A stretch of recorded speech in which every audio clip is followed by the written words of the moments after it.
খুব মজাদার একটা ঘটনা শুনবেন। আপনাদের আগ্রহ দেখে তো মনে হয় না শোনার ইচ্ছা আছে।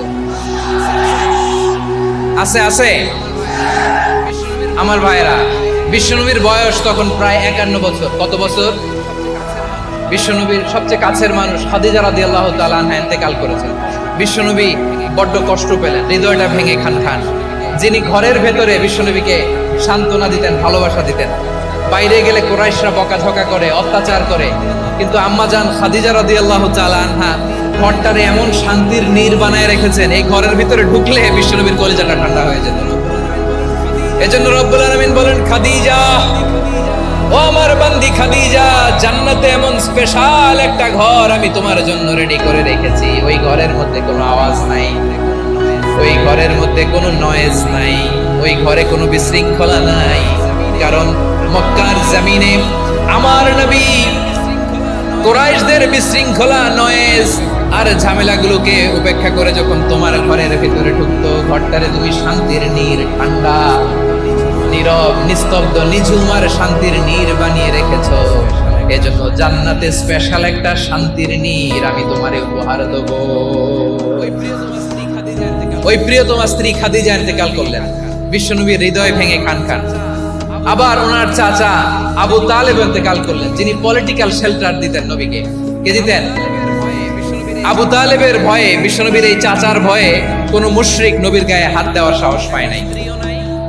এখন স্ত্রীও নাই, চাচাও নাই, নবীকে আশ্রয় দেওয়ার কেউ নাই। নবীর চারদিকে অন্ধকার। নবী এখন কই যাবেন? আমার পেয়ারা নবী নতুন স্টেশন খুঁজতেছেন, নতুন দাওয়াতি প্ল্যাটফর্ম খুঁজতেছেন। তিনি যায়েদ বিন হারেসা রাদিয়াল্লাহু তাআলা আনহুকে নিয়ে মক্কার পাশের একটা নেইবরিং সিটি তায়েফে চলে গেলেন। কোথায় চলে গেলেন? লালমনিরহাটের ভাইয়ের আওয়াজ করে বলেন, কোথায় গেলেন?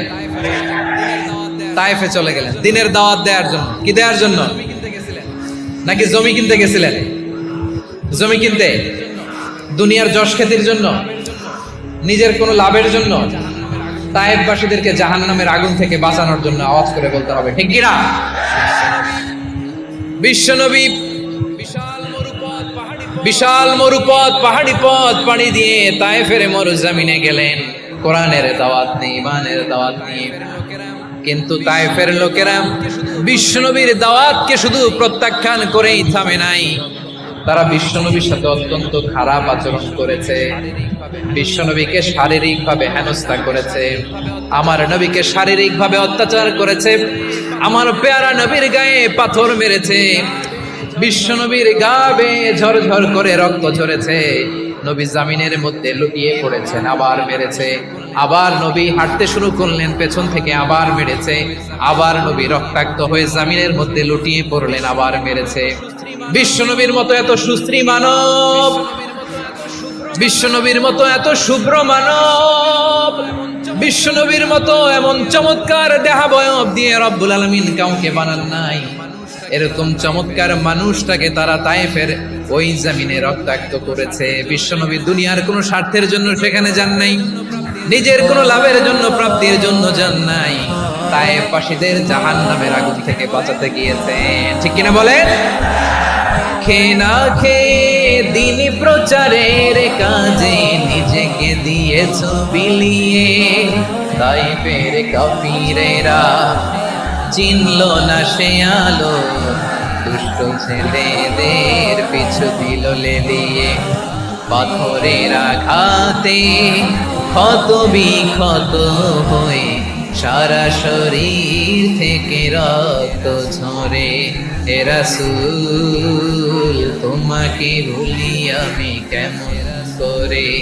হে রাসূল, তোমাকে ভুলি আমি কেমন করে? পারেন না আপনারা?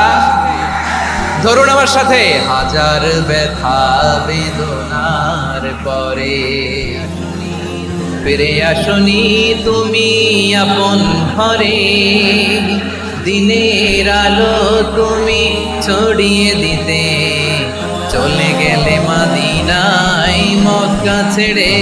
হে রাসূল, তোমাকে ভুলি আমি কেমন করে?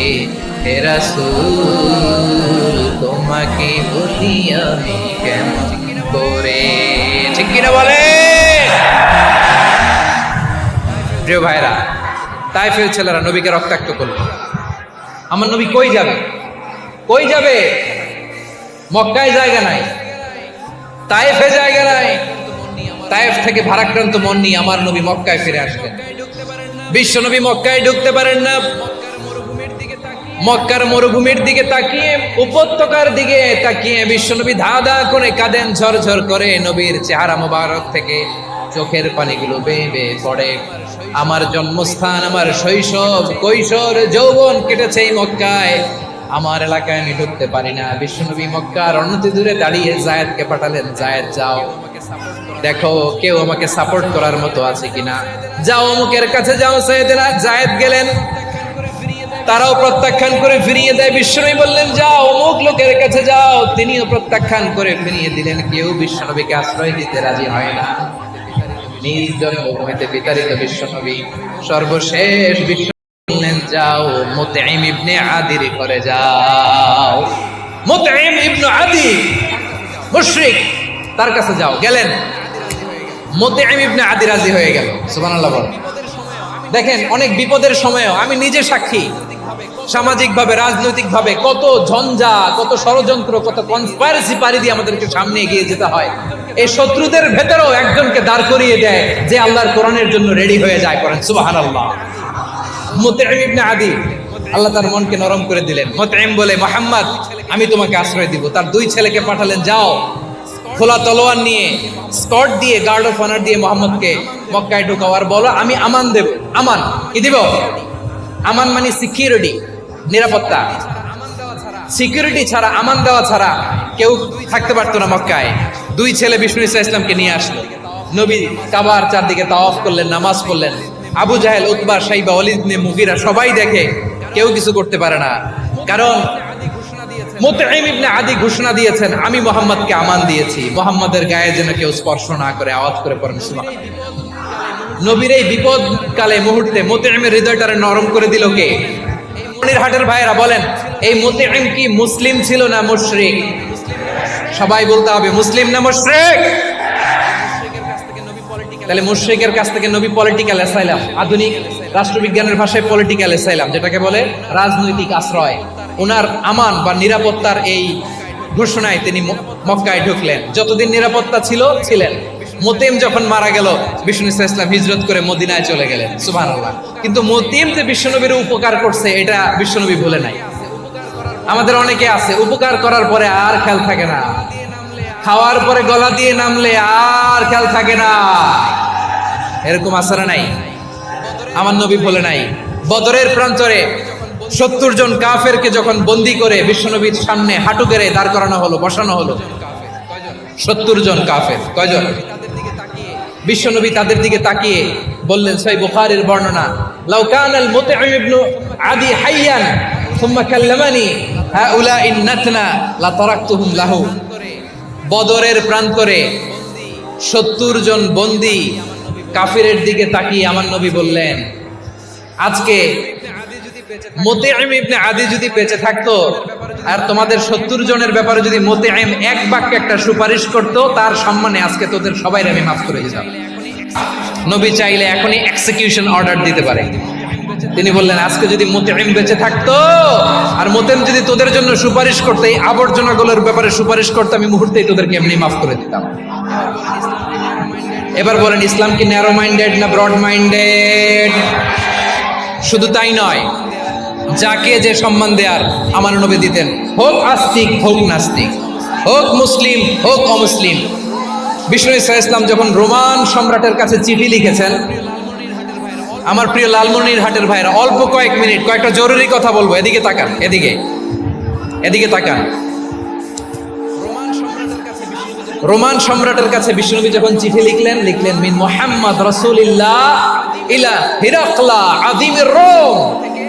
মুহাম্মদের পক্ষ থেকে হিরাক্লিয়াসের কাছে, যিনি হচ্ছেন আযীমির রোম। এটা নবী নিজ থেকে বানায় লিখছেন অতিরিক্ত সম্মান দিয়ে। কোন রাষ্ট্রপ্রধান যখন আসে তাদেরকে আমরা কি বলি জানেন? তার নামের শেষে HE এটা লিখতে হয়। H.E. মানে হিজ এক্সেলেন্সি। কি লেখে? হিজ এক্সেলেন্সি অথবা ইউর হাইনেস, ইউর ম্যাজেস্টি। দেখেন, বিশ্বনবী সাল্লাল্লাহু আলাইহি ওয়াসাল্লাম সব নবীদেরও নবী। তিনি একজন মুশরিক খ্রিস্টান সম্রাট, রোমান সম্রাটের কাছে চিঠি লিখতে যায়, লিখতেছে ইলা হিরাকলা আযীমির রোম, হিরাক্লিয়াসের কাছে আমার চিঠি, যিনি রোমের আযীম, হিজ হাইনেস, মানে রোমের অনেক সম্মানিত এক বাহাদুর। আওয়াজ করে বলেন সুবহানাল্লাহ।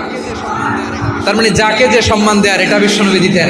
এমনকি যেই ইহুদিরা ভালো ছিল এই ইহুদিদেরও প্রশংসা করেছেন বিশ্বনবী মুহাম্মদুর রাসূলুল্লাহ সাল্লাল্লাহু আলাইহি ওয়াসাল্লাম। এক ইহুদির প্রশংসা করেছেন বিশ্বনবী। ইহুদির কার? কার? আমি তো আমার ভাইয়ের প্রশংসা করি না, আমি তো এক আলেম আরেক আলেমরে স্পেস দেই না, আমি তো এক দায়ী আরেক দায়ীর সাথে বসতে চাই না। আমার নবী ইহুদির প্রশংসা করে। কার প্রশংসা? ওই ইহুদির নাম ছিল মুখাইরিক। সিরাত গ্রন্থ ঘাটলে পাবেন। তিনি বলেছেন মুখাইরিক খাইরু ইয়াহুদ, Mukhayriq is the best of the Jews. জুইশদের মধ্যে সে সবচেয়ে ভালো। কেন প্রশংসা করলেন তার? এর কারণ মদিনা চার্টারে কথা ছিল সব ধর্মের মুসলিম, মুশরিক, ইহুদিরা মিলে মদিনাকে রক্ষা করবে। কিন্তু তৃতীয় হিজরিতে যখন উহুদের যুদ্ধ শুরু হলো, সবার কথা ছিল যেই আক্রমণ করে আমরা মদিনাকে বাঁচাবো। কোন শহরকে বাঁচাবো? মদিনাকে। কিন্তু কুরাইশরা যখন অ্যাটাক করলো, ইহুদিরা আর আসে না, ইহুদিরা আর বেরোয় না। বিষ্ণু বললেন, ওহে ইহুদিরা, তোমরা না চুক্তি করলে আমার সাথে যে মদিনা বাঁচাতে সবাই ঝাঁপিয়ে পড়বো, আসো। একটা ইহুদিও বেরোয় না, কেউ আসে না সেদিন, একজন ছাড়া। তার নাম মুখাইরিক। তার নাম কি? মুখাইরিক বাহাদুরের মতো ঘোড়সওয়ার হয়ে বেরিয়ে গেলেন এবং বললেন, গোটা ইহুদি সাম্রাজ্যের একজনও যদি না আসে, আমি মুখাইরিককে কেউ ঘরে আটকে রাখতে পারবে না। বেরিয়ে আসলেন, এসে বললেন, আমি মুহাম্মদের পক্ষে যুদ্ধ করব। আমি মারা গেলে আমার সম্পদ আমার উত্তরাধিকারীরা পাবে না, আমার সম্পদ তোমরা মুহাম্মদকে দিয়ে দিবে। সুবহানাল্লাহ। উহুদের ময়দানে 70 জন মুসলমান শহীদ হলো। এই ইহুদি সেও মুসলমানের পক্ষে যুদ্ধ করে নিহত হলো। সুবহানাল্লাহ বলে। মুসলিমদের লাশ যখন নিয়ে আসা হলো, এই মুখাইরিকের লাশও নিয়ে আসা হলো। মুসলিমদের লাশের পাশে মুখাইরিকের লাশ দেখে বিশ্বনবী মুখাইরিকের প্রতি অনেক খুশি হলেন। আর বিশ্বনবী খুশি হয়ে বললেন, মুখাইরিক খায়রু ইয়াহুদ, মুখাইরিক যদিও তুমি ইহুদি, তারপরে তুমি সব ইহুদিদের মধ্যে সেরা ইহুদি। পড়েন সুবহানাল্লাহ। আমার নবী ইহুদিকেও সম্মান দিতে কার্পণ্য করে নাই। আওয়াজ করে বলেন আল্লাহু আকবার। প্রিয় ভাইরা, এবার সর্বশেষ আওয়াজ করে বলেন, ইসলাম কি ন্যারো মাইন্ডেড নাকি ব্রড মাইন্ডেড? সবাই বলেন, ন্যারো মাইন্ডেড না ব্রড মাইন্ডেড? এজন্য অমুসলিম হইলেই তারা আমাদের শত্রু নয়। শত্রু কারা? এই লালমনিরহাটের ভাইয়েরা শোনেন, শত্রু কারা? যে সমস্ত অমুসলিম আমাদেরকে নিশ্চিহ্ন করে দিতে চায়, যে সমস্ত অমুসলিম আমাদের ভূখণ্ড থেকে আমাদেরকে তাড়িয়ে দিতে চায়, যে সমস্ত অমুসলিম আমার ধর্ম নিয়ে তুচ্ছতাচ্ছিল্য করে চিল্লায় বলেন ঠিক কিনা, তারা আমাদের শত্রু। সাধারণ অমুসলিমরা আমার শত্রু নয়। এই যে হিন্দুরা থাকে এরা আমার ভাই, বৌদ্ধরা আমার ভাই, খ্রিস্টানরা আমার ভাই, ইহুদিরা আমার ভাই। তারা দিনই ভাই নয়, তারা মায়ের পেটের ভাই নয়, তারা মানবিক দিক থেকে ভাই। ও মানুষ, আমিও মানুষ। ইসলাম মানুষকে সম্মান করে, চিল্লায় বলো ঠিক কিনা। যারা আমাদের অস্তিত্বকে নিশ্চিহ্ন করতে চায়, যারা আমাদের ভূখণ্ডকে দখল করতে চায়, যারা আমাদেরকে নিয়ে মকারি করে, ফান করে, টিটকারি করে, আমার ধর্ম নিয়ে খেলা করে, তাচ্ছিল্য করে, ওদের বিরুদ্ধে আমাদের জিহাদ। সাধারণ মুসলিম আমাদের শত্রু নয়। আপনি জানেন নিউ ইয়র্কে, আমি তো নিউ ইয়র্কে ছিলাম অনেকদিন, ওখানে ফিলিস্তিনিদের পক্ষে যখন আমরা মিছিল করেছি, অনেক ইহুদি আমাদের সাথে মিছিলে দাঁড়িয়েছে। কারণ ওরাও জানে এই ভূখণ্ড ফিলিস্তিনিদের ভূখণ্ড। আওয়াজ করে বলো লালমনিরহাট ঠিক কিনা। ইসরায়েলের রাজধানী খোদ তেল আবিবে অনেক ইহুদিরা বেঞ্জামিন নেতানিয়াহু তার বিরুদ্ধে মিছিল করেছে। তো তারা কি আমাদের শত্রু? না। অনেক খ্রিস্টান আমাদের সাথে আমাদের স্বার্থ রক্ষায় আমাদের পাশে দাঁড়িয়েছে। খেয়াল রাখবেন, হিন্দু আর হিন্দুত্ববাদ এক নয়, ইহুদি ধর্ম আর জায়নিজম এক নয়। জায়নিজমের বিরুদ্ধে আমাদের সংগ্রাম, আমাদের জেহাদ। চিল্লায় বলেন ঠিক কিনা। এই যে ফিলিস্তিনের ভাইয়েরা, তারা তাদের স্বাধীনতা সংগ্রামের জন্য লড়াই করছে, করে যাচ্ছে, আমরা এটাকে সমর্থন জানাই। চিল্লায় বলো ঠিক কিনা। কাশ্মীরের ভাইরা স্বাধীনতার জন্য সংগ্রাম করছে, আমরা সেই সংগ্রামকে সমর্থন জানাই, আওয়াজ করে বলো ঠিক কি না? যারাই আমাদের ইসলামকে নিশ্চিহ্ন করতে চায় তাদের বিরুদ্ধে আমাদের সংগ্রাম, আওয়াজ করে বলতে হবে ঠিক কি না? ওই সমস্ত দুর্বৃত্তদের সাথে আমাদের কোনো সম্পর্ক নাই। আমরা যদি ঐক্যবদ্ধ থাকতে পারি, ওই দুর্বৃত্তরা চান্স পাবে না। আমরা ঐক্যবদ্ধ থাকতে রাজি আছি। লালমনিরহাটের ভাইয়েরা, আমরা ঐক্যবদ্ধ থাকলে ওই দুর্বৃত্তদের কালো হাত ভেঙে দিতে আমাদের সময় লাগবে না। তাদের কালো হাত ভেঙে দিতে রাজি আছে মুসলমান? কারা কারা রাজি? দু হাত তুলে দেখাও।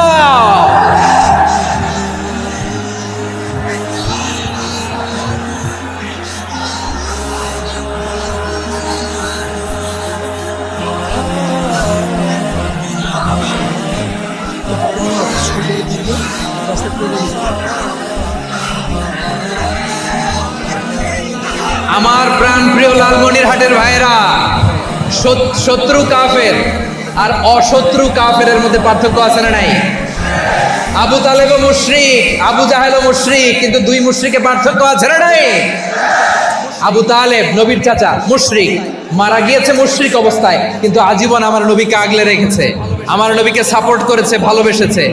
আবু জাহেলও মুশরিক, মারা গিয়েছে মুশরিক হিসেবে, আজীবন আমার নবীর বিরুদ্ধাচারণ করেছে। আবু জাহেলের শক্তি, সামর্থ্য, স্ট্র্যাটেজি, প্ল্যান সব আমার নবীর বিরুদ্ধে ছিল। আবু জাহেলের কারণে একটা দিন শান্তিতে আমার নবী মক্কায় ঘুমাতে পারে নাই। চিল্লায় বলেন ঠিক কিনা?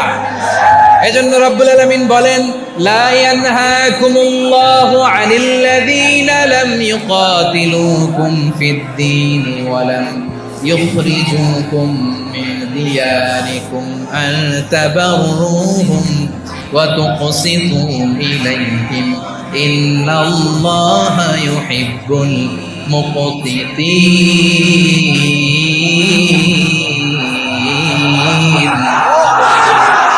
আল্লাহ বলে, গোলামেরা শোনো শোনো, যে সমস্ত অমুসলিম তোমাদের সাথে ধর্মযুদ্ধে লিপ্ত হয় না, তোমাদের বিরুদ্ধে যে সমস্ত অমুসলিম অস্ত্র ধরে না, যে সমস্ত অমুসলিম তোমাদেরকে তোমাদের জন্মস্থান থেকে, ভূখণ্ড থেকে তাড়িয়ে দেয় না, তাদের সাথে ভালো আচরণ করতে আমি আল্লাহ নিষেধ করি নাই। তাদের সাথে সদাচরণে কোনো নিষেধাজ্ঞা নাই, বরং তাদের সাথে সদাচরণ করো, এটাই আমি আল্লাহ চাই। তাহলে আমার যে অমুসলিমরা আমাদের সাথে শত্রুতা করে না, তুচ্ছতাচ্ছিল্য করে না, আমাদের ভূমি থেকে আমাদেরকে উচ্ছেদ করতে চায় না, আমাদের বিরুদ্ধে অস্ত্র ধরে না, ওই অমুসলিম ভাইদের সাথে আমাদের কোনো দ্বন্দ্ব আছে? কোনো বিরোধ আছে? বরং আছে ভালোবাসা। বরং আছে কি? এই ভালোবাসা দিয়ে আমরা বিশ্ব জয় করব। রাজি আছে মুসলমান? আমাদের পুঁজি ভালোবাসা। আমাদের পুঁজি কি? এবার আওয়াজ করে বলেন, আমার এই পুরো আলোচনা থেকে the religious coexistence, peaceful coexistence, শান্তিপূর্ণ সহাবস্থান, কমিউনাল হারমোনি, এই সাম্প্রদায়িক সম্প্রীতি, এই আলোচনা থেকে কি বুঝলেন? ইসলাম কি ন্যারো মাইন্ডেড না ব্রড মাইন্ডেড? এই ব্রড মাইন্ডেড হৃদয় নিয়ে, ভালোবাসা দিয়ে আমরা বিশ্ব জয় করতে চাই। রাজি আছেন? আল্লাহ কবুল করুক। আমরা সবাই পড়ি আমিন। লালমনিরহাটের জেলা স্টেডিয়ামে আমার প্রিয় মায়েরা, বোনেরা, আপনাদের জন্য একটা হাদিস বলে শেষ করব। বিশ্বনবী বলেন, আমার মায়েরা খেয়াল করে শুনুন, বিশ্বনবী আপনাদের উদ্দেশ্য করে বলেন, আল মারআতু ইযা সাল্লাত খামসাহা ওয়া সামাত শাহরাহা হাফিজাত ফুরুজাহা আতাআত বা'লাহা ফালতাদখুল মিন আইয়ি আবওয়াবিল জান্নাতি শাআত। বিশ্বনবী বলেন, ও রমণীরা, ও নারীরা, যে সমস্ত নারী এই চারটা কাজ করবে, এই চারটা কাজের গ্যারান্টি দিবে, তাদেরকে জান্নাতের 8টা দরজার গ্যারান্টি দেয়া হবে। এই চারটা কাজ, 1 নাম্বার, আল মারআতু ইযা সাল্লাত খামসাহা, যে নারী 5 ওয়াক্ত নামাজ পড়ে। কি করে? জেলা স্টেডিয়ামে অবস্থানরত আমার নারীরা, বোনেরা, বিশ্বনবী আপনাদেরকে 4টা কাজের কথা বলেছেন, খুব বেশি না। 4টা করলে 8 জান্নাতের দরজা সব খোলা। কোনটা দিয়ে যাব? যেটা দিয়ে মনে চায়। 1 নাম্বার 5 ওয়াক্ত নামাজ। আমার বোনেরা জোহরের নামাজ পড়তে পড়তে এটা আসরে নিয়ে যায়, আসর পড়তে পড়তে এটা মাগরিবে নিয়ে যায়। এরকম আসরা নাই?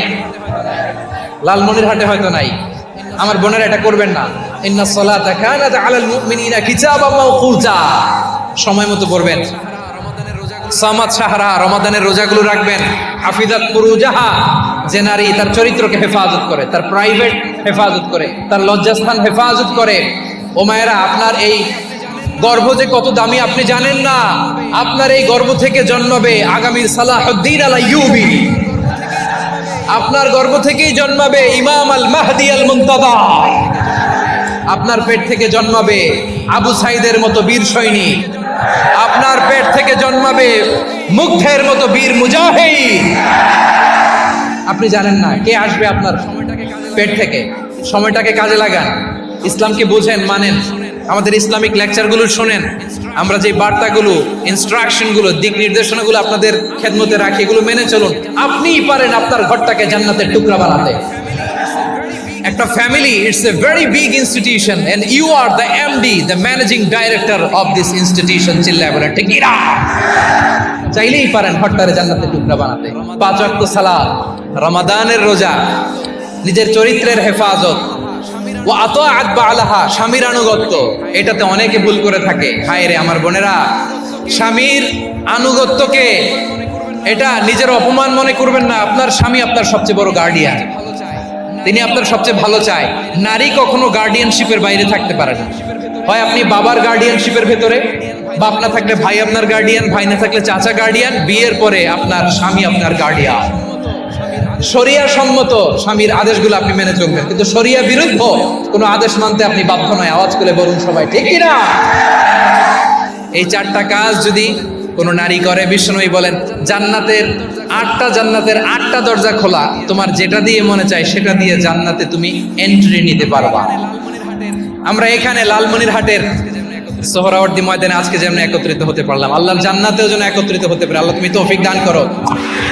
আল্লাহ আমার এই কলিজার টুকরা যুবক ভাইদেরকে তুমি উমরে ফারুকের মতো কবুল করো। জেলা স্টেডিয়ামে অবস্থানরত আমার মা বোনদেরকে তুমি ফাতেমার মতো, খাদিজার মতো কবুল করো। আমাদের কলিজার টুকরা সন্তানদেরকে তুমি সালাউদ্দিন আল আইয়ুবীর মতো কবুল করো। এই যে ইসলামিক সোসাইটি লালমনিরহাটকে আল্লাহ তুমি কবুল করো। আল্লাহ যে কথাগুলো বললাম এগুলো প্রথমে আমাকে, আমার সব ভাইদেরকে আমল করার তৌফিক দান করো।